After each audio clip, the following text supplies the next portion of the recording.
68세에 무슨 사랑이냐고요? 박도현은 휴대폰을 내려놓으며 씁쓸하게 웃었다. 방금 막내딸 미영이가 던진 말이었다. 아이들은 모두 그랬다. 아버지, 나이 들어서 외로우신 건 이해해요. 하지만 재혼은 너무 외로움이라고. 도현은 거실 한쪽 벽에 걸린 아내의 영정을 바라보았다. 3년 전 갑작스럽게 떠난 순자. 45년을 함께 산 반려자를 잃은 후의 삶이 어떤 건지 아이들은 알까? 매일 아침 일어나면서 여보라고 부를 사람이 없다는 게 어떤 기분인지, 저녁마다 혼자 차려 먹는 밥상이 얼마나 허전한지. 하지만 그건 3개월 전까지의 이야기였다. 그날도 평범한 화요일이었다. 구로문화센터 1층 로비에서 도현은 시계를 확인했다. 오후 2시 20분. 서예반 수업이 시작되려면 아직 10분이 남았다. 은퇴 후 시작한 취미 생활 중 서예만큼은 꾸준히 다니고 있었다. 붓을 잡고 먹물에 집중하는 시간이 유일하게 복잡한 생각들을 잠재워 주었다. 실례합니다. 혹시 서예반이 몇 층인지 아세요? 뒤돌아본 순간 도현의 시간이 멈췄다. 단정하게 올린 은발, 깔끔한 베이지색 가디건을 입은 여성이 서 있었다. 나이는 자신보다 서너 살 어려 보였다. 하지만 그게 중요한 게 아니었다. 그녀의 눈에서 뿜어져 나오는 따뜻함과 우아함이 도현의 가슴을 두드렸다. 아, 네. 3층입니다. 도현은 어색하게 대답했다. 오랜만에 느끼는 당황이었다. 감사합니다. 저도 오늘부터 서예를 배우려고 해요. 그녀가 미소 지었다. 그 미소에는 봄날의 햇살 같은 온기가 있었다. 엘리베이터에서 나누는 짧은 대화로 도현은 그녀의 이름을 알게 되었다. 이선영, 64세. 2년 전 남편을 잃고 혼자 지내고 있다고 했다. 아이러니했다. 서로 배우자를 잃은 상황, 비슷한 나이, 그리고 서예라는 새로운 시작. 인생의 이막이라고 생각해요. 수업이 끝난 후 문화센터 앞 카페에서 선영이 한 말이었다. 도현은 그 표현이 마음에 들었다. 인생의 이막. 그렇다면 1막의 막이 내린 후 무대 뒤에서 혼자 서성거리던 자신에게도 다시 막이 오를 수 있는 건가? 저는 항상 남편 뒷바라지만 하며 살았거든요. 아이들 키우고 시부모님 모시고. 그런데 이제는 진짜 제가 하고 싶은 일을 해보려고 해요. 선영의 목소리에는 결심이 담겨 있었다. 도현은 자신도 모르게 빨려들었다. 이 여자는 패배하지 않았다.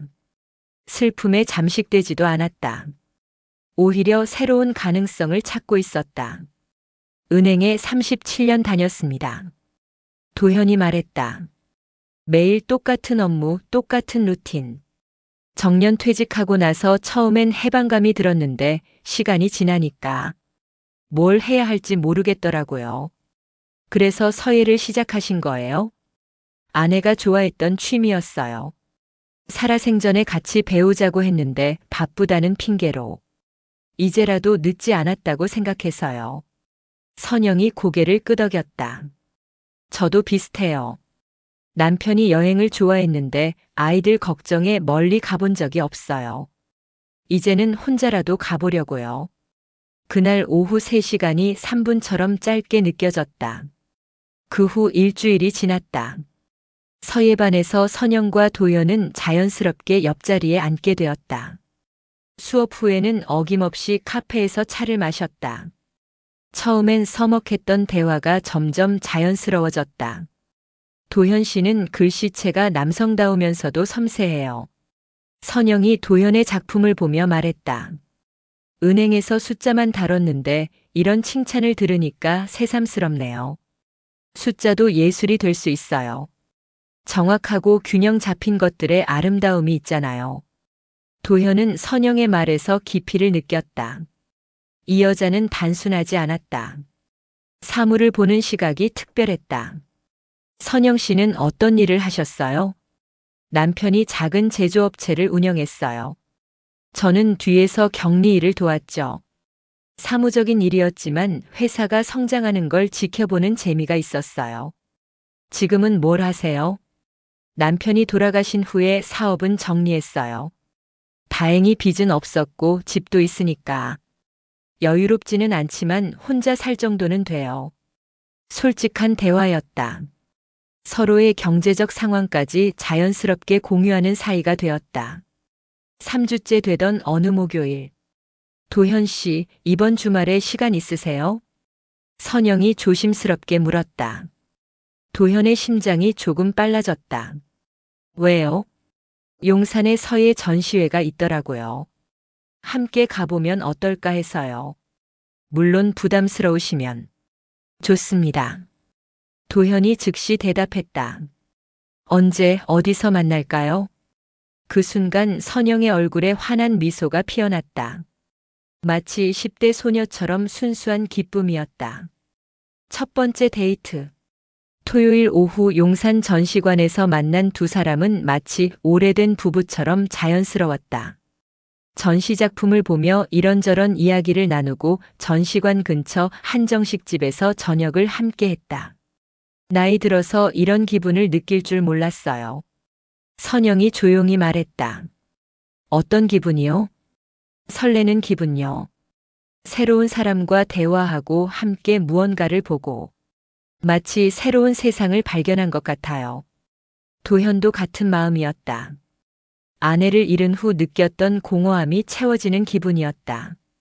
하지만 동시에 죄책감도 밀려왔다.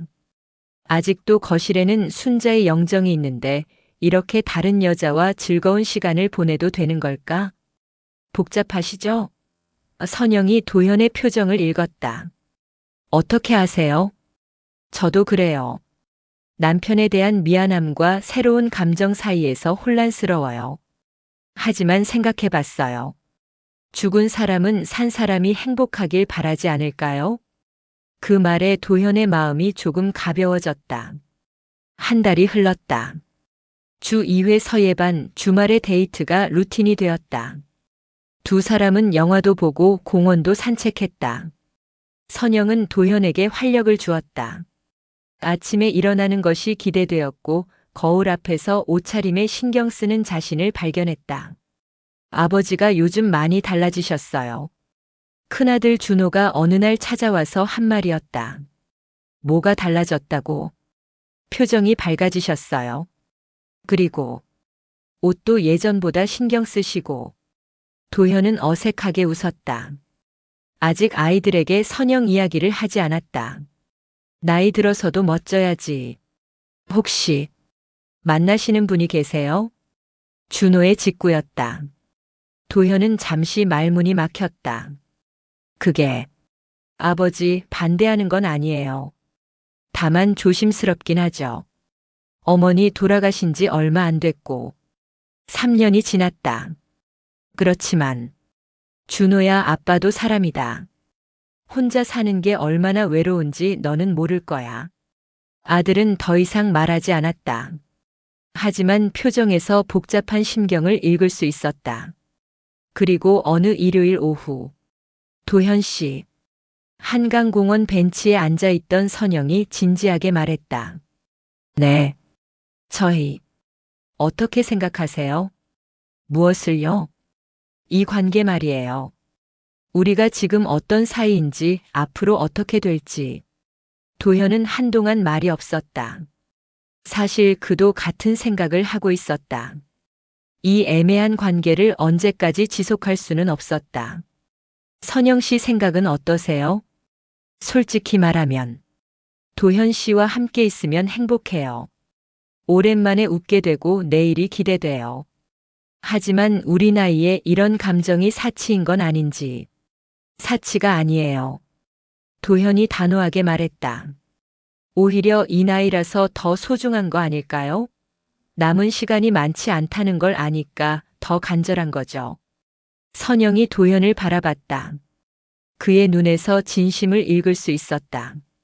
그럼 우리 진지하게 만나볼까요? 그러고 싶습니다. 그 순간 두 사람의 손이 포개졌다. 68세와 64세, 결코 젊지 않은 나이에 두 사람이 새로운 사랑을 시작하는 순간이었다. 하지만 세상은 호락호락하지 않았다. 아버지, 정신 차리세요. 둘째 딸 은영이 소리를 질렀다. 아이들을 모아놓고 선영과의 관계를 털어놓자 돌아온 반응이었다. 그분을 3개월밖에 모르잖아요. 어떤 사람인지도 제대로 모르면서.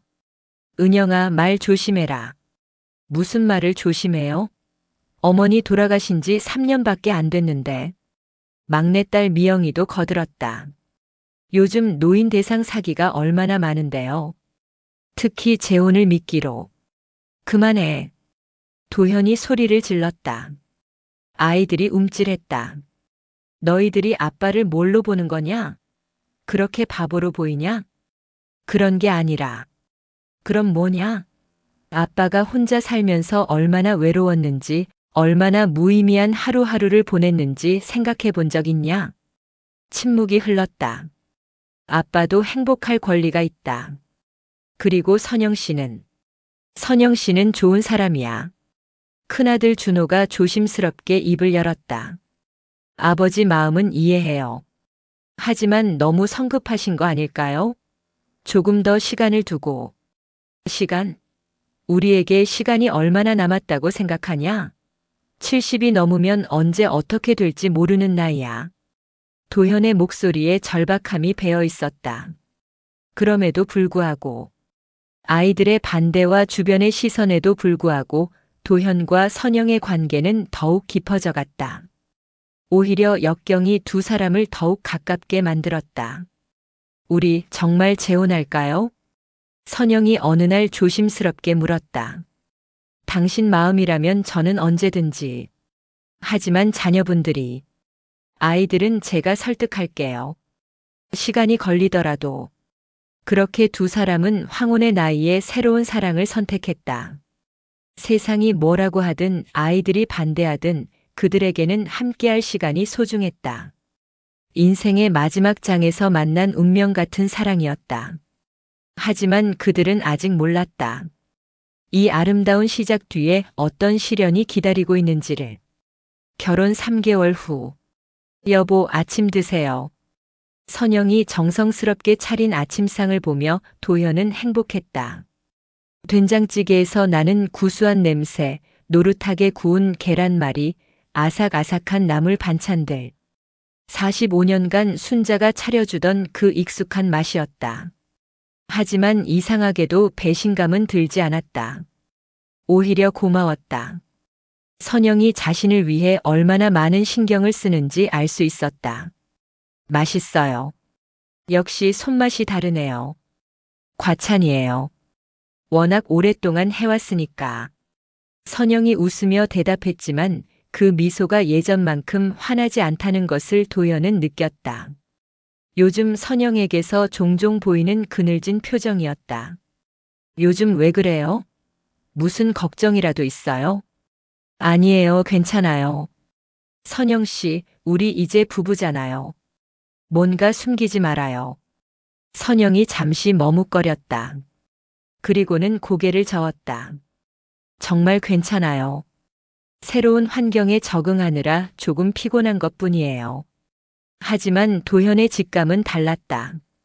37년간 은행에서 사람을 상대해온 경험으로 상대방이 뭔가를 숨기고 있을 때의 미묘한 신호들을 읽을 수 있었다. 선영은 분명 무언가를 감추고 있었다. 그 무렵 수원에 사는 아들 현우는 절망에 빠져 있었다. 엄마, 정말 미안해요. 이럴 줄 몰랐어요. 38세의 현우가 어머니 앞에서 무릎을 꿇고 있었다. 한때는 IT 벤처기업을 운영하며 승승장구했던 그였지만 지금은 완전히 달라진 모습이었다. 수염은 덥수룩하고 눈가에는 검은 그늘이 드리워져 있었다. 현우야, 일어나. 그렇게 있지 마. 선영의 목소리에는 깊은 걱정이 배어 있었다. 6개월 전까지만 해도 아들은 해외 투자 프로젝트로 큰 돈을 벌겠다며 자신만만해했다. 베트남 부동산 개발 사업에 투자한다며 모든 자금을 쏟아부었다. 하지만 그것은 정교하게 짜여진 사기였다. 3억. 3억이 다 날아갔어요. 회사 운영자금까지 모두. 현우의 손이 떨리고 있었다. 그뿐만 아니에요. 투자자들한테서 받은 돈도 있어서 지금 고발당할 상황이에요. 선영의 얼굴이 창백해졌다. 얼마나 더 필요한 거니? 최소 2억은 있어야 해요. 그래야 투자자들한테 돌려줄 수 있고 법적인 문제도 피할 수 있어요. 2억. 선영에게는 천문학적인 금액이었다. 남편이 남긴 유산과 집을 팔아도 그 정도 돈을 만들기는 어려웠다. 게다가 지금은 도현과 재혼한 상황이었다. 엄마, 저 정말 죽고 싶어요. 이렇게 살 바에야. 그런 소리 하지 마. 선영이 소리쳤다. 아무리 힘들어도 그런 생각은 하지 마. 하지만 속으로는 막막했다. 어떻게 해야 할지 답이 보이지 않았다. 며칠 후 도현이 출장을 간 사이 선영은 혼자 남은 집에서 끝없이 고민했다. 거실을 오가며 걸음을 멈추지 못했다. 현우의 창백한 얼굴, 떨리는 손, 절망에 찬 목소리가 계속 머릿속을 맴돌았다. 도현 씨한테 말할까? 하지만 곧 고개를 저었다. 결혼한 지 3개월밖에 안 됐는데 벌써 이런 문제로 남편을 괴롭힐 수는 없었다. 게다가 아직 아이들도 이 결혼을 완전히 받아들이지 못한 상황이었다. 만약 현우의 일이 알려진다면 혼자 해결해야 해. 선영은 마음을 정했다. 어떻게든 혼자 힘으로 아들을 구해야 했다. 그날 밤 선영은 인터넷으로 대출 정보를 찾아봤다. 하지만 64세의 무직 여성이 받을 수 있는 대출은 거의 없었다. 집을 담보로 대출을 받는 방법도 있지만 현재 살고 있는 집은 도현의 명의였다. 그때 한 가지 아이디어가 떠올랐다. 도현 씨 명의로. 위험한 생각이었다. 하지만 다른 방법이 없었다. 일단 급한 불을 끄고 나중에 차근차근 갚아나가면 되지 않을까? 도현은 은행에서 오랫동안 일했으니까 신용도가 좋을 것이고 대출도 쉽게 받을 수 있을 테니까. 한 달만 버티면 현우가 새로운 사업으로 돈을 벌어올 거야. 현우는 여전히 능력 있는 사업가였다. 단지 한 번의 실수였을 뿐이다. 곧 회복할 수 있을 것이다. 선영은 스스로를 설득했다. 다음 날 아침. 여보, 나 오늘 친구들 만나러 나가요. 그래요? 좋은 시간 보내세요. 도현은 아무것도 모른 채 환하게 웃어주었다. 그 순수한 미소를 보며 선영의 가슴이 찔렸다. 하지만 돌이킬 수는 없었다. 아들의 생명이 걸린 문제였다. 선영은 은행으로 향했다. 도현의 신분증과 도장은 이미 준비해 두었다. 결혼할 때 서로의 개인 정보를 공유했고 생활비 관리를 위해 도장도 맡겨두었던 것이다. 대출 상담 받으러 왔습니다. 네, 어떤 종류의 대출을 원하시나요? 신용대출로. 2천만 원 정도요. 상담사가 도현의 신용등급을 확인했다. 다행히 1등급이었다.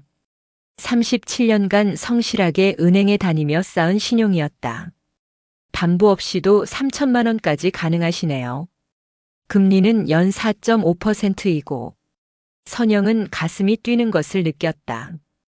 생각보다 쉬웠다. 서류를 작성하면서 손이 떨렸다. 도현의 서명을 흉내내는 것이 가장 어려웠다. 하지만 평소에 도현의 글씨를 자주 봐왔기 때문에 어느 정도는 비슷하게 쓸 수 있었다. 처리가 완료되면 연락드리겠습니다. 감사합니다. 은행을 나서면서 선영은 복잡한 감정에 휩싸였다. 죄책감과 안도감이 동시에 밀려왔다. 이틀 후 대출이 승인되었다. 현우야, 엄마가 돈을 구했어. 정말요? 어떻게? 그건 묻지 마. 일단 급한 불부터 끄자. 현우가 눈물을 흘렸다. 엄마, 정말 고마워요. 제가 꼭 갚을게요. 그래, 이번 기회에 정신 차리고 제대로 해. 하지만 선영의 마음은 편하지 않았다. 도현을 속였다는 죄책감이 계속 따라다녔다. 그 후 한 달이 지났지만 현우의 상황은 나아지지 않았다. 새로운 사업은 시작조차 하지 못했고 기존 채무만 더 늘어갔다. 투자 사기에 당한 다른 피해자들이 현우를 상대로 소송을 준비하고 있다는 소식도 들렸다. 엄마, 조금만 더 도와주세요. 현우는 또다시 어머니 앞에서 무릎을 꿇었다. 이번엔 정말 확실한 거예요. 지인이 중국 쪽 무역 사업을 소개해줬는데. 현우야, 엄마가 어디서 돈을 더 구해? 그분. 새아버지 명의로 한 번만 더. 선영은 머리가 아팠다. 한 번의 거짓말이 더 큰 거짓말을 만들어내고 있었다. 결국 선영은 또다시 은행을 찾았다. 이번에는 다른 은행이었다. 첫 번째 대출이 있는 은행에서는 추가 대출이 어려웠기 때문이다. 저번 달에 이미 신용대출을 받으셨네요. 추가 대출은 담보대출로 하면 안 될까요? 담보가 있으시나요? 집이 있어요. 도현의 집이었다. 선영은 부동산 등기부를 미리 떼어왔다. 도현 명의로 되어 있는 아파트였다. 담보 평가 후에 가능 여부를 알려드리겠습니다. 집값이 3억 정도 나왔다. 1억 5천까지 대출이 가능했다. 서류를 작성하면서 선영의 손은 더욱 심하게 떨렸다. 이건 너무 큰일이야. 하지만 아들의 절박한 얼굴을 떠올리며 펜을 움켜잡았다. 한 번 시작한 거짓말을 멈출 수가 없었다. 처리 완료까지 일주일 정도 걸립니다. 네, 알겠습니다. 은행을 나서면서 선영은 현기증을 느꼈다. 이제 도현 명의로 총 1억 7천만 원의 빚이 생긴 것이다. 집으로 돌아가는 길. 선영은 공원 벤치에 앉아 한참을 울었다. 지나가는 사람들이 이상하게 쳐다봤지만 신경 쓸 여유가 없었다.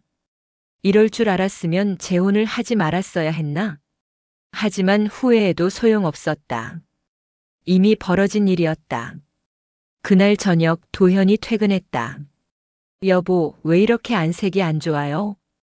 감기 기운이 있나 봐요. 몸살이겠네요. 일찍 쉬어요. 도현의 따뜻한 배려가 선영에게는 더욱 고통스러웠다. 이렇게 좋은 사람을 속이고 있다는 죄책감이 밤마다 그녀를 괴롭혔다. 한 달 후 또 다른 위기가 찾아왔다. 어머니, 정말 죄송합니다. 중국 사업도 틀어졌어요. 현우의 전화를 받고 선영은 눈앞이 캄캄해졌다. 게다가 사채업자들이 찾아오고 있어요. 이자만도 한 달에 1,000만 원씩. 사채? 사채까지 썼다고. 어쩔 수 없었어요. 은행 대출로는 부족해서. 선영은 전화를 끊고 주저앉았다. 상황이 걷잡을 수 없이 악화되고 있었다. 그 무렵 도현은 아무것도 모른 채. 여보, 요즘 너무 많이 마르셨어요. 뭐라도 드세요. 괜찮아요. 정말 무슨 일 있는 거 아니에요? 결혼하고 나서 계속 이상해요. 선영은 대답할 수 없었다. 어떻게 말해야 할지 알 수 없었다. 그리고 마침내 운명의 그날이 다가왔다. 은행에서 대출 연체 통지서가 집으로 배달된 것이다. 하필 그날은 선영이 현우를 만나러 나간 날이었고 도현이 혼자 집에서 그 서류를 받게 되었다. 봉투 위에는 명확하게 적혀 있었다. 박도현 귀하 마이너스 대출 연체 통지. 도현의 손이 떨렸다.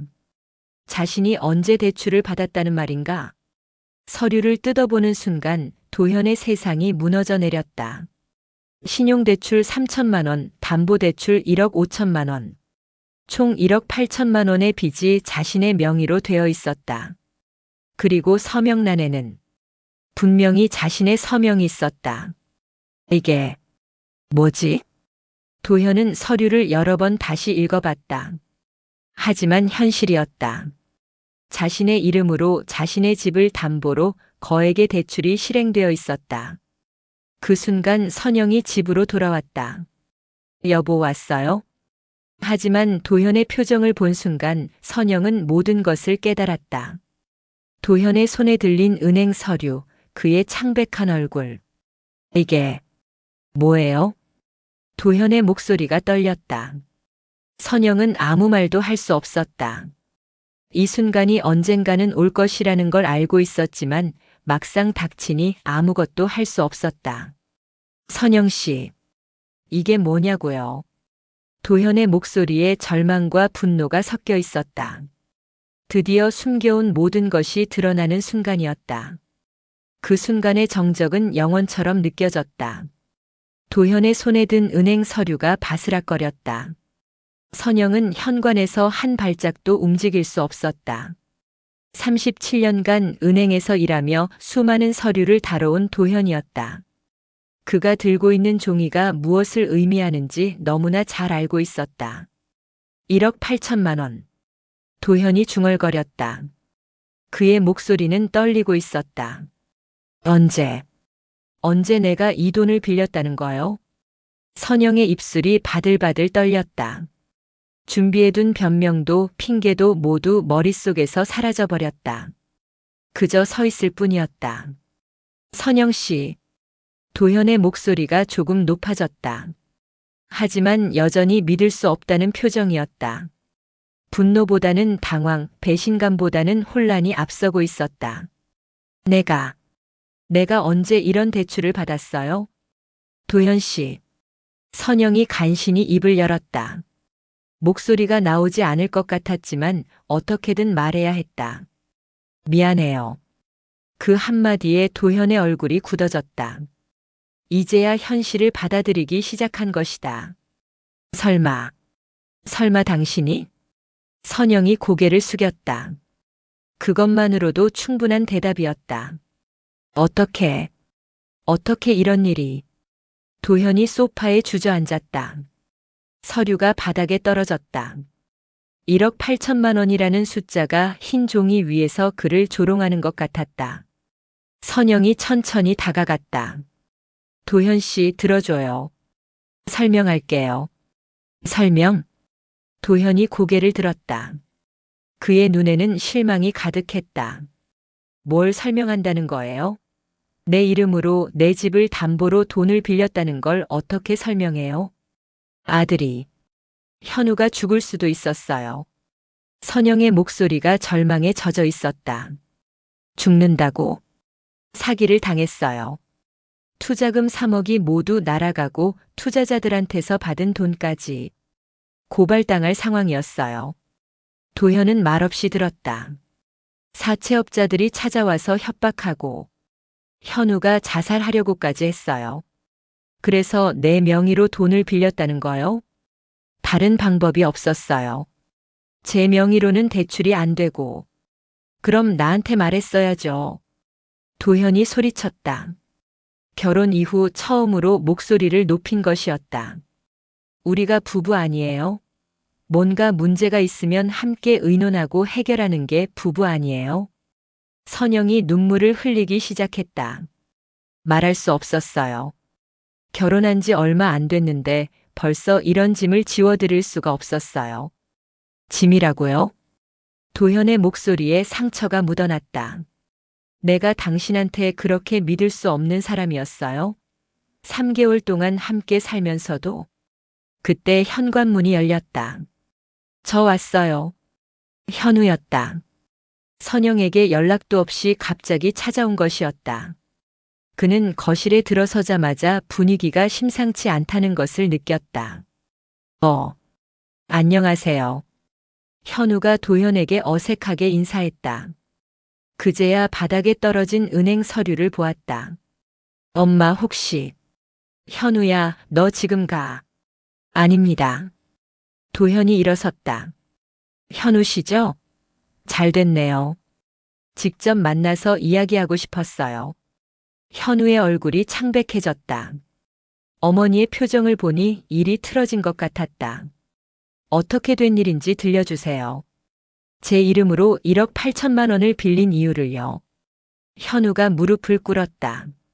죄송합니다. 정말 죄송합니다.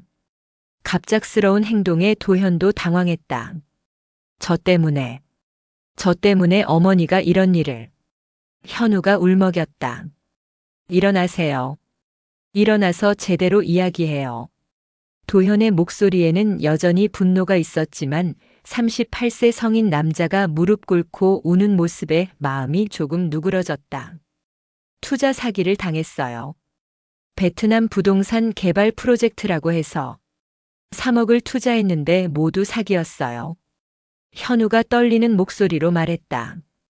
회사 돈도 쓰고 다른 투자자들 돈도 받아서 지금 고발당할 상황이에요. 그래서 어머니가 내 명의로 대출을 받았다는 거군요. 정말 죄송해요. 어머니한테 도움을 요청했지만 이런 식으로 될 줄은. 도현이 현우를 바라봤다. 어렸을 때 준호와 비슷한 나이였다. 사업에 실패하고 절망에 빠진 모습이 낯설지 않았다. 은행에서 수많은 사업가들의 몰락을 지켜봤으니까. 하지만 그것과 자신이 피해를 당한 것은 별개의 문제였다. 현우 씨, 솔직히 말해보세요. 이 돈으로 문제가 해결됐나요? 현우가 고개를 숙였다. 그 자체가 답이었다. 아직 부족해요. 얼마나 더 필요한데요?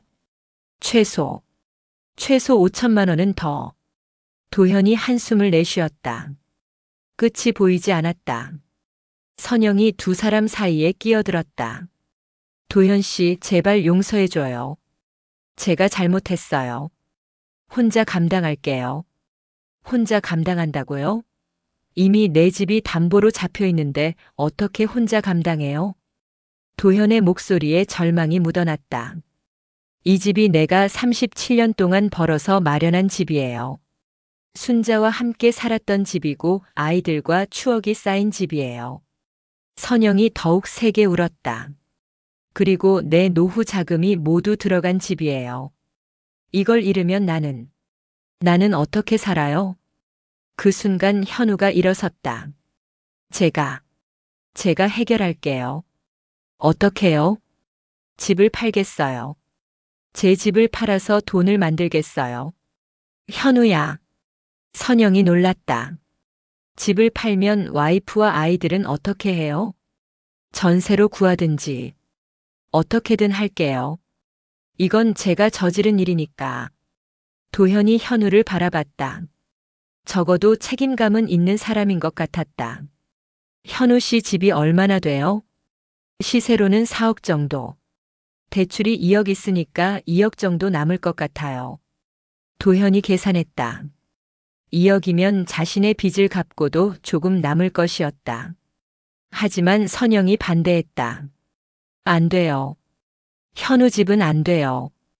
아이들 학교도 있고. 엄마, 이 일은 제가 해결해야 해요. 내 잘못이긴 하지만 엄마가 더 큰 잘못을 했어. 선영이 도현을 향해 무릎을 꿇었다. 도현 씨, 제발. 조금만 시간을 주세요. 제가 어떻게든 해결할게요. 일어나세요. 도현이 선영의 팔을 잡고 일으켰다. 무릎 꿇지 마세요. 우리가 부부잖아요. 그 말에 선영이 더욱 울었다. 부부라서 더 미안해요. 이런 식으로 배신할 거였으면 차라리 결혼하지 말았어야 했어요. 도현의 가슴이 아팠다. 분명히 화가 났고 배신감도 컸다. 하지만 선영을 보니 자신보다 더 고통스러워하는 것 같았다. 3개월 동안 이 비밀을 혼자 견뎌온 것이 얼마나 힘들었을까. 선영 씨. 도현이 선영의 손을 잡았다. 나는 당신이 밉지 않아요. 도현 씨. 화는 나지만 이해도 돼요. 자식 때문에 그랬다는 것도 알겠고요. 현우가 감격했다. 고맙습니다. 정말 고맙습니다. 하지만 도현의 목소리가 단단해졌다. 이 문제는 해결해야 해요. 내가 모르는 빚을 평생 짊어지고 살 수는 없어요. 3사람이 식탁에 둘러앉았다. 마치 가족 회의를 하는 것 같았다. 도현이 계산기를 꺼내서 정확한 숫자들을 정리했다. 신용대출 3천만 원, 담보대출 1억 5천만 원. 총 1억 8천만 원이네요. 네. 현우 씨 집을 팔면 2억 정도 나온다고 했죠? 네, 그 정도 될 것 같아요. 그럼 빚은 갚을 수 있어요. 하지만 현우 씨 가족은 집을 잃는 거고요. 현우가 고개를 끄덕였다. 감수하겠어요. 정말 다른 방법은 없을까요? 도현이 물었다. 은행원으로서의 경험이 나왔다. 사업 정리하고 파산 신청하는 건 어때요? 그럼 투자자들한테 피해를 주게 돼요. 그분들도 노후 자금을 맡긴 거라서. 현우의 말에 도현이 이해했다. 양심상 그럴 수는 없는 것이었다. 도현이 깊은 한숨을 내쉬었다. 좋아요. 현우 씨 집을 파는 걸로 하죠. 도현 씨. 선영이 고마워했다. 하지만 조건이 있어요. 뭐든지 하겠어요. 앞으로는 절대로 이런 일이 없어야 해요. 그리고 현우 씨는 안정적인 직장을 구하세요. 더 이상 투자나 사업은 하지 말고. 현우가 고개를 끄덕였다. 그리고 선영 씨. 도현이 아내를 바라봤다. 다시는 나를 속이지 마세요. 어떤 일이 있어도 함께 상의해요. 그게 부부니까. 선영이 도현의 손을 잡았다. 고마워요. 정말 고마워요. 고맙긴요. 우리가 부부인데. 하지만 도현의 마음 한구석에는 여전히 불안이 남아 있었다. 한번 무너진 신뢰를 다시 쌓는 것은 쉽지 않을 것이었다. 그날 밤 현우가 돌아간 후 침실에서 두 사람은 말없이 누워 있었다. 평소라면 자연스럽게 대화를 나누었을 텐데 오늘은 어색했다. 도현 씨. 네. 정말 미안해요. 그만 말해요. 이제 해결되는 거니까. 앞으로 잘할게요. 도현이 선영을 바라봤다. 어두운 침실에서도 그녀의 눈물을 볼 수 있었다. 선영 씨, 나는 당신을 사랑해요. 저도 사랑해요. 그럼 됐어요. 사랑하면 이겨낼 수 있어요. 하지만 둘 다 알고 있었다. 이것은 시작일 뿐이라는 것을. 더 큰 시련이 앞에 기다리고 있다는 것을. 아버지, 이게 정말이에요? 큰아들 준호의 목소리는 떨리고 있었다. 전화기 너머로 들려오는 아들의 당황이 도현의 가슴을 찔렀다. 그래, 정말이다. 1억 8천만 원이요? 아버지가 언제 그런 큰 돈을. 내가 빌린 게 아니다. 도현은 더 이상 숨길 수 없었다. 어젯밤 선영과 긴 대화를 나눈 후 결정한 것이었다. 아이들에게 사실을 알려야 한다고. 그럼 누가요? 선영 씨다. 현우 때문에. 전화기 너머로 한동안 침묵이 흘렀다. 아버지. 설마 사기를 당하신 건 아니죠? 준호의 목소리에 걱정이 가득했다. 사기는 아니고. 복잡해. 나중에 만나서 자세히 얘기하마. 전화를 끊고 나서 도현은 깊은 한숨을 내쉬었다. 어떻게 아이들에게 설명해야 할까? 새어머니가 아버지 몰래 거액의 대출을 받았다고. 그것도 아버지의 명의로. 아이들이 이해할까? 아니면 더 큰 분노를 보일까? 여보, 아이들한테 얘기했어요?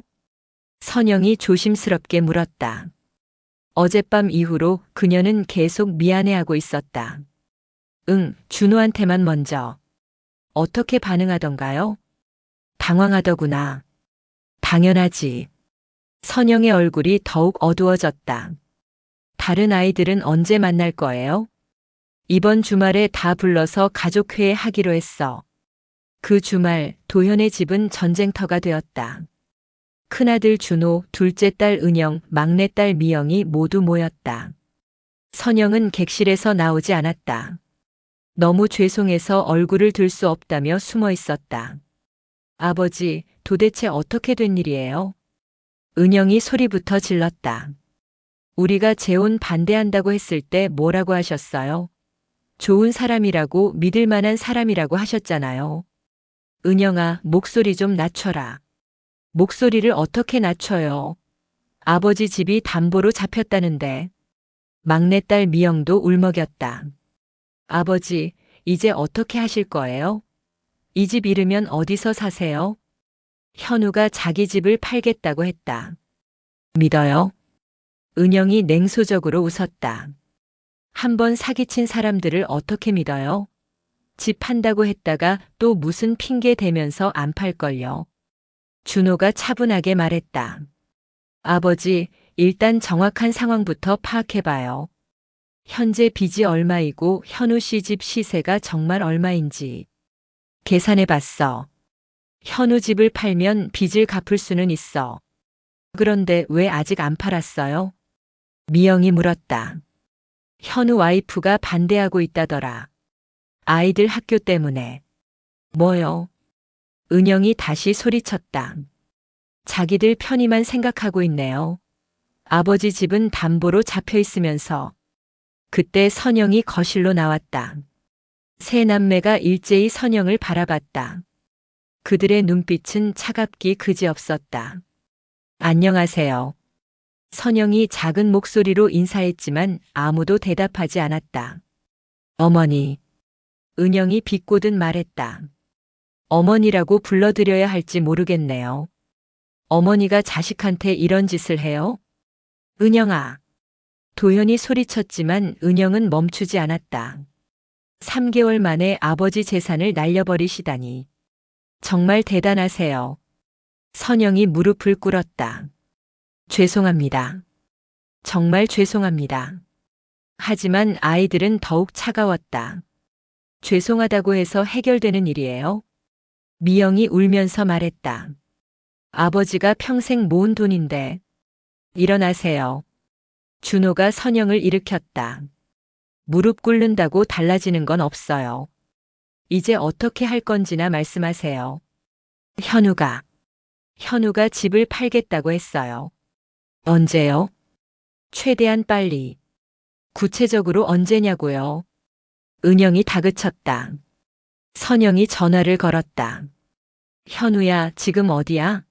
아버지 댁으로 와봐. 지금 당장. 30분 후 현우가 도착했다. 그의 얼굴은 창백했고 눈가에는 다크서클이 짙게 드리워져 있었다. 안녕하세요. 현우가 세 남매에게 인사했지만 돌아오는 것은 차가운 시선뿐이었다. 현우 씨. 준호가 직설적으로 물었다. 집 언제 파실 거예요? 그게 와이프랑 상의를 해봐야. 상의요? 은영이 끼어들었다. 이미 상의는 다 끝난 거 아니에요? 어머니한테 도움 요청할 때 각오는 했어야죠. 죄송합니다. 죄송하다는 말 그만하고 정확한 날짜나 말해요. 현우가 머뭇거렸다. 사실 와이프가 많이 반대하고 있어요. 아이들이 전학을 가야 하고. 그럼 어쩌자는 거예요? 미영이 울분을 터뜨렸다. 우리 아버지는 집 잃어도 상관없다는 거예요? 그게 아니라. 그럼 뭐예요? 은영이 따져 물었다. 다른 방법을 찾아보시든지 아니면 당장 집을 내놓으시든지 둘 중 하나 하세요. 그때 현우의 전화가 울렸다. 잠깐만요. 와이프한테서 온 전화. 현우가 전화를 받았다. 거실에 있던 모든 사람들이 들을 수 있었다. 여보, 지금 어디야? 애들 학원 데려다 줘야 하는데.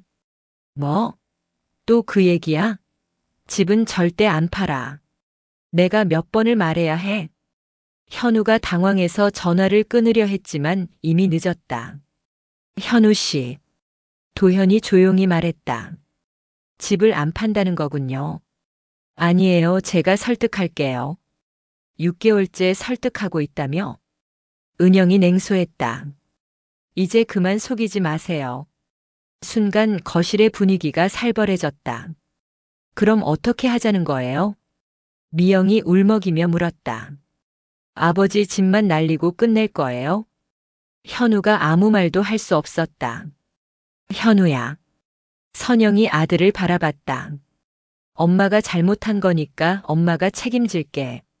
어떻게요? 준호가 물었다. 어머니가 뭘 가지고 계시는데요? 저희 집이 있어요. 선영이 작은 목소리로 말했다. 평가해보면 1억 정도 될 것 같아요. 모든 사람이 선영을 바라봤다. 그럼 어머니 집을 파시는 거예요?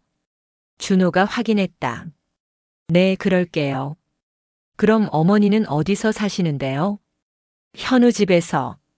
현우 씨가 집을 안 팔겠다는데요? 은영이 지적했다. 그럼 전세라도. 하지만 모든 사람이 알고 있었다. 현실적으로 불가능한 계획이라는 것을. 그때 도현이 일어났다. 됐어. 그만해. 아버지, 나 혼자 있고 싶어. 다들 가. 아이들이 놀랐다. 아버지, 그렇게 말씀하지 마세요. 가라고. 모두 가. 도현이 소리쳤다. 결혼 이후 처음으로 이렇게 화를 내는 것이었다. 아이들이 떠난 후 집은 적막했다. 선영은 부엌에서 저녁을 준비했지만 도현은 식탁에 나오지 않았다. 서재에 틀어박혀 나오지 않고 있었다. 여보, 저녁 드세요. 선영이 서재 문을 두드렸지만 대답이 없었다. 도현 씨, 혼자 있고 싶어요. 밥이라도 드세요. 식욕 없어요. 선영은 문 앞에서 한참을 서 있었다. 안에서 무언가 흐느끼는 소리가 들렸다. 68세의 남자가 혼자 울고 있는 것이었다. 그 밤 도현은 서재에서 밤을 새웠다. 37년간 모아온 통장들을 하나씩 꺼내서 보았다. 월급 통장, 적금 통장, 퇴직금 통장. 모든 것이 이 집으로 들어갔다. 순자와 함께 계획했던 노후, 아이들에게 물려줄 유산, 모든 것이 한순간에 사라질 위기에 처했다. 어떻게 이런 일이? 3개월 전까지만 해도 평범한 노후를 보내고 있었다. 외롭긴 했지만 경제적으로는 안정적이었다. 그런데 사랑 때문에, 단 한 번의 선택 때문에 모든 것이 무너져 내렸다. 다음 날 아침, 도현이 서재에서 나왔을 때 선영은 이미 짐을 꾸리고 있었다. 뭐 해요? 집을 나갈게요. 어디로요? 현우 집에. 아니면 고시원이라도. 도현은 선영의 가방을 빼앗았다. 어디 가려고 해요? 제가 있으면 아이들이 더 힘들어해요. 그리고 저도 견딜 수가 없어요. 선영의 눈에 절망이 가득했다. 도현 씨한테 이런 상처를 줄 바에야 차라리 만나지 말았어야 했어요. 그런 소리 하지 마세요. 하지만 현실이잖아요. 제가 도현 씨 인생을 망쳤어요. 도현이 선영의 손을 잡았다. 우리가 함께 해결해요. 어떻게요? 현우는 집을 안 팔겠다고 하고 제 집을 팔아봤자 부족하고 방법이 있을 거예요. 하지만 도현의 목소리에도 확신은 없었다. 그 오후 은행에서 전화가 왔다. 박도현 고객님이시죠? 대출 연체가 계속되고 있습니다. 빠른 시일 내에 해결해 주시기 바랍니다. 알겠습니다. 그리고 담보대출의 경우 연체가 3개월 이상 지속되면 경매 절차에 들어간다는 점 참고하시기 바랍니다. 전화를 끊고 나서 도현은 현실을 받아들여야 했다. 이제 시간이 얼마 남지 않았다. 저녁 식사 시간. 두 사람은 말없이 밥을 먹었다. 평소라면 하루 있었던 일들을 서로 이야기하며 즐거운 시간을 보냈을 텐데 이제는 서로의 눈을 마주치기도 어려웠다. 도현 씨. 선영이 조심스럽게 입을 열었다. 정말 미안해요. 그만해요. 미안하다는 말. 하지만 우리가 이혼해야 할까요? 갑작스러운 도현의 말에 선영이 젓가락을 떨어뜨렸다. 왜 갑자기? 아이들이 원하는 것 같아요. 그리고 현실적으로도. 선영의 눈에 눈물이 고였다. 저도 그게 나을 것 같아요. 두 사람은 서로를 바라봤다. 3개월 전 문화센터에서 만났을 때의 설렘, 첫 데이트의 기쁨, 결혼식 날의 행복. 모든 것이 이제는 아련한 추억이 되어버렸다. 하지만 도현 씨. 선영이 마지막으로 말했다. 저는 도현 씨를 정말 사랑했어요. 나도 사랑했어요. 지금도. 그들의 황혼 로맨스는 이렇게 막을 내리는 것일까? 아니면 마지막 기적이 기다리고 있는 것일까? 한 달 후 경매 공고가 나왔다. 도현은 법원 홈페이지에서 자신의 집이 경매 물건으로 올라온 것을 확인했다. 37년간 살아온 집, 순자와 함께 꾸린 보금자리, 아이들이 자란 추억의 공간이 이제 낯선 사람들의 손에 넘어갈 운명이었다. 경매 시작가 2억 3천만 원. 컴퓨터 화면을 보며 도현은 씁쓸하게 웃었다. 시세보다 훨씬 낮은 금액이었다. 금매로 나가는 집들이 다 그랬다. 여보, 아침 드세요. 선영이 조심스럽게 불렀다. 요즘 두 사람의 대화는 꼭 필요한 것들로만 제한되어 있었다. 사랑은 여전했지만 현실 앞에서 무력했다. 선영 씨, 이제 정말 이혼 준비해야겠어요. 도현이 무겁게 말했다. 집이 경매로 넘어가기 전에 정리하는 게 나을 것 같아요. 선영의 손이 떨렸다. 도현 씨, 당신 잘못만은 아니에요. 나도 너무 성급했나 봐요. 3개월 만에 결혼하고. 그때 현관문이 열렸다. 큰아들 준호였다. 요즘 자주 들르고 있었다. 아버지가 걱정되어서였다. 아버지 안 계세요? 응, 여기 있다. 준호가 거실로 들어왔다. 선영을 보고는 어색하게 인사했다. 안녕하세요. 예전처럼 어머니라고 부르지는 않았다. 하지만 적대적이지도 않았다. 한 달 동안 많은 생각을 했던 것 같았다. 아버지, 경매 공고 봤어요. 응. 정말 이렇게 끝낼 거예요? 도현이 고개를 끄덕였다. 달리 방법이 있니? 아버지. 준호가 진지하게 말했다. 제가 돈을 좀 모았어요. 얼마나? 5천만 원 정도요. 그리고 은영이도 3천만 원, 미영이도 2천만 원 있다고 하더라고요. 도현이 놀랐다. 너희들이 왜? 우리가 반대한 결혼이지만 아버지가 이렇게 고생하시는 걸 보니까 마음이 아파요. 선영이 눈물을 흘렸다. 준호 씨 고마워요. 하지만 그럴 수는 없어요. 왜요? 여러분 돈까지 날릴 수는 없어요. 하지만 이대로 두고 볼 수는 없어요. 준호가 선영을 바라봤다. 어머니, 저희가 처음엔 많이 화났어요. 정말 많이. 당연해요. 하지만 생각해보니까 어머니도 어쩔 수 없었던 것 같아요. 준호의 말에 도현도 놀랐다. 자식 때문에 그러신 거잖아요. 저희도 부모 입장이 되고 보니까 이해가 되더라고요. 선영이 준호의 손을 잡았다. 준호 씨 정말 고마워요. 하지만 1억으로는 부족해요. 그럼 어떻게 하면 되는데요? 현우가 집을 팔아야 해요. 그런데 제가 현우 형이랑 이야기해 볼게요. 준호가 나섰다. 형제라고 생각하고 솔직하게 얘기해 보겠어요. 그날 저녁 준호는 현우를 만났다. 수원의 한 카페에서 두 남자가 마주 앉았다.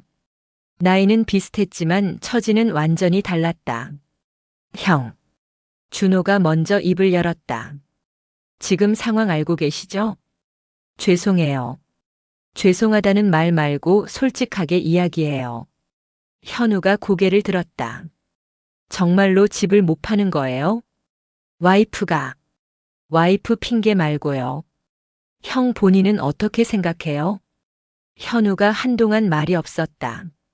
솔직히 팔기 싫어요. 왜요? 이 집이 제가 성공했을 때 산 집이거든요. 와이프랑 처음 신혼집으로 들어올 때 정말 행복했어요. 준호가 이해했다.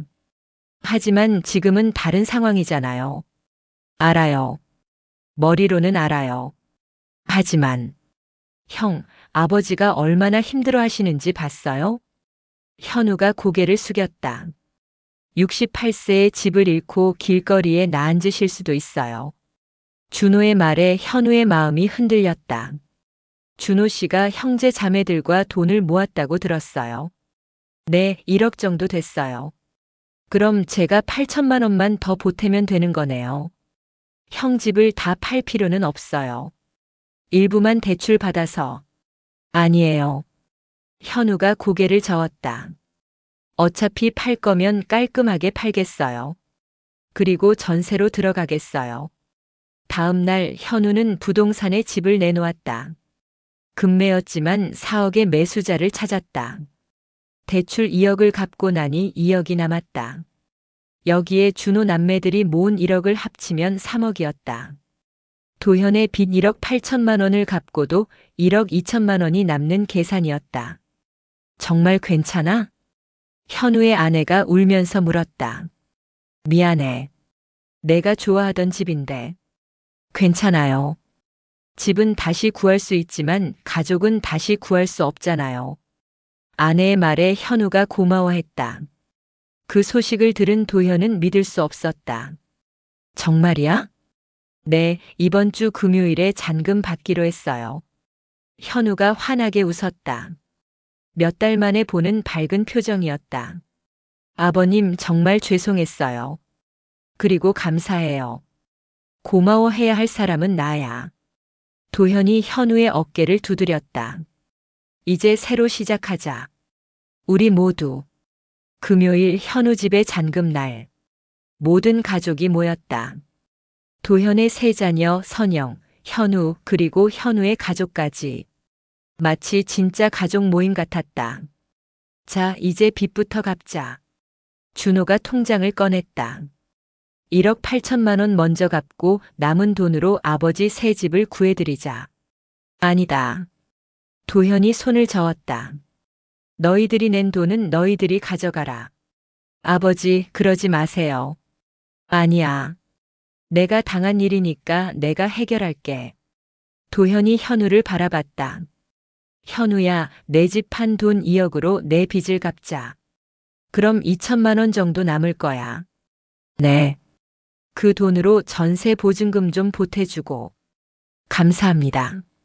도현이 아이들을 둘러봤다. 그리고 너희들 돈은 너희들이 가져라. 아버지한테 쓸 돈이 아니야. 하지만 아버지 말 들어라. 선영이 나섰다. 저도 제 집을 팔겠어요. 뭐? 1억 정도 나올 거예요. 그걸로 아버지께 집을 사드릴게요. 모든 사람이 놀랐다. 선영 씨, 그럼 당신은? 현우 집에서 살겠어요. 며느리랑 함께. 현우의 아내가 고개를 끄덕였다. 어머니, 저희가 잘 모실게요. 그 순간 도현의 눈에 눈물이 고였다. 이 모든 위기가 오히려 가족을 더 단단하게 만들었다. 처음엔 반목했던 사람들이 이제는 진짜 가족이 되어 있었다. 선영 씨. 도현이 아내의 손을 잡았다. 고마워요. 제가 더 고마워요. 이런 가족을 만들어줘서. 그날 밤 두 사람은 오랜만에 깊은 대화를 나눴다. 도현 씨 정말 괜찮아요? 저랑 계속 사는 거? 왜요? 이혼하고 싶어요? 아니에요. 하지만 이런 일이 또 생기면 또 함께 해결하면 되죠. 도현이 웃었다. 우리가 부부잖아요. 하지만 아이들도 이제 받아들였어요. 오늘 보지 못했어요? 선영이 고개를 끄덕였다. 정말 그랬다. 처음으로 진짜 가족 같은 분위기였다. 일주일 후 이사하는 날. 37년간 살던 집을 떠나는 것은 쉽지 않았다. 곳곳에 추억이 스며 있었다. 순자와 함께 한 추억들, 아이들이 자라던 모습들. 아빠, 이 방에서 제가 처음 걸음마했대요.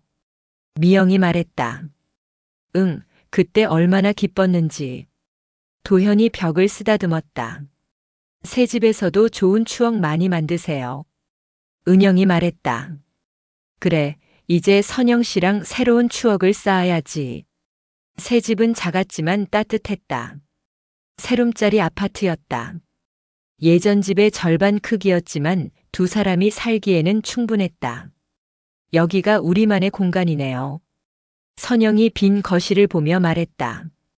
응, 이제 정말 우리만의 집이야. 도현이 선영을 안았다. 선영 씨 사랑해요. 저도 사랑해요. 그날 저녁 도현은 일기를 썼다. 오늘 새 집으로 이사했다. 37년간 살던 집을 떠나는 건 슬펐지만 새로운 시작이라고 생각한다. 선영이와 함께라면 어디든 집이 될 수 있을 것 같다. 그리고 무엇보다 아이들이 우리를 진짜 가족으로 받아들여준 것이 가장 큰 수확이다. 현우도 이제 제대로 된 직장을 구했다고 하니 다행이다. 돈은 많이 잃었지만 더 소중한 것들을 얻었다. 가족, 신뢰, 그리고 진짜 사랑. 한 달 후 문화센터에서 도현과 선영은 다시 서예반에 등록했다. 처음 만났던 그곳이었다. 처음 여기서 만났을 때 이런 일들이 있을 줄 몰랐네요. 선영이 웃으며 말했다. 그러게 말이야. 그때는 정말 단순했는데. 후회해요? 뭘요? 저랑 만난 거. 도현이 선영의 손을 잡았다. 전혀요. 오히려 고마워요. 왜요? 당신 때문에 인생이 더 풍성해졌어요. 평범하고 안전한 노후보다 이렇게 파란만장한 인생이 더 의미 있는 것 같아요. 그들의 서예 작품에는 이런 글귀가 적혀 있었다. 황혼이 져도 사랑은 빛난다. 문화센터 로비를 지나던 사람들이 그 글귀를 보고 미소를 지었다. 68세와 64세의 늦은 사랑, 시련을 함께 이겨낸 진짜 부부의 이야기였다. 1년 후 현우는 안정적인 직장에서 성실하게 일하고 있었다. 선영은 며느리와 함께 손자를 돌보며 행복한 시간을 보내고 있었다. 도현의 세 자녀들은 이제 선영을 진짜 어머니처럼 대했다. 그리고 도현과 선영은 작은 집에서 소소한 행복을 누리고 있었다. 돈은 많지 않았지만 서로가 있어서 부족함이 없었다. 여보, 후회 안 해요? 저랑 결혼한 거? 가끔 선영이 물어보면 도현은 늘 같은 대답을 했다. 당신이 없었다면 이런 가족도 없었을 거예요. 감사해요. 황혼의 나이에 만난 사랑은 때로는 시련을 가져오기도 하지만 그 시련을 함께 이겨낼 때 더욱 깊어지는 법이었다. 그들의 사랑은 이제 진짜 완성되었다.